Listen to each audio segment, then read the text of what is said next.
Hello friends Annapurna छुंक को आपण मानक पुणी थे स्वागत।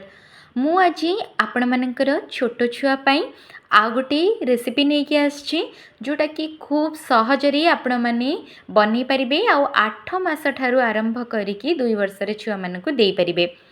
तो एटी देखि परथिबे प्रथमे मु गोटे गाजर नीची। तो आज मो गाजर ही ए रेसिपीटी बनैबी। मु या पूर्वर मध्य छोट छुआ मानक पई बहुत टाइप रेसिपी आपण मानक सहित शेयर करि सारिछि। तो आज ये जो गाजर को यूज़ करके मु कौन बनैबी चलतु वीडियोटा को कंप्लीट देखि नियंतु। एटी देखि परथिबे मु गोटे गाजर को भल भाव में धोई नहीं गोटे दुई थर। तापर देखि परथिबे तार चोपा मु छड़े नेली। आउ ये जो गाजरटा को मु 4 पीस रे काटी नेली। आपण माने चाहिए आउरी छोट छोट मध्य करि परिबे।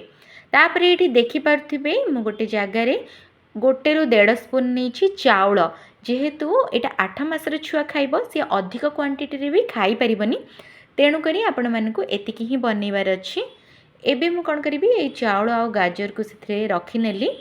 तापरे गोटे प्रेशर कुकर नहीं कि ये गाजर आउ जो चाउलटा रखी धोईकी ताकू बर्तमान ये पकई नेली। चाउलटा को मध्य आपण मानक गोटे रु 2 थर धोईदेबार अच्छी भल भाव में। तापरे ये देखि पार्थिबे मु एटी गोटे कप नहीं पानी। एतिकी हूँ ये जो खाइबाटार इनग्रेडिएंट। आपण मैंने अधिका मध्य किछि यूज करें। अधिका कहबार अर्थ हूँ लुण चीनी ये सब पकेबा दरकार नहीं। छोट छुआ मानू एते टेस्ट विषय जना न थाए तो से माने एटा को आराम से खाई नेबे। जिते स्टार्टिंग 8 मास हुए ना सेते से सब खाइबा देखिए खाइबा पई इंटरेस्ट हुए। आउ सी आपण मानू कहि पारंती ठारी कि तो से मान तो क्लीयरली कहि पारंतीनी किंतु आपण मानू सी एमती साइन दियंती आपण माने जानि परिबे कि तांको से खाइबाटा दरकार। तेणुकरी आपण मैंने 8 मास पर डेली लंच रे एमती वेराइटी ऑफ फूड्स मन बनईकि से दिंतु। ये देखि पार्थिबे मो प्रेशर कुकर टाक कौन कली गैस फ्लेम ऑन करके बसई नहीं। जिते बड़े गोटे रु 2टा हुइसेल आसीगला ये देखि पार्थिबे एटा को मु बाहर करके ठंडा हवा पाई छाड़ी देथिली।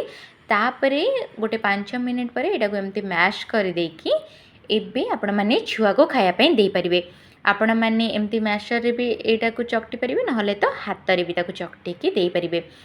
देखि पार्थिबे एठी अल्प अमाउंट रो नियंतु आपण छुआ जदी खाया पई पसंद करछि ताको आपण माने अधिक क्वांटिटी रे मध्य दे परिबे।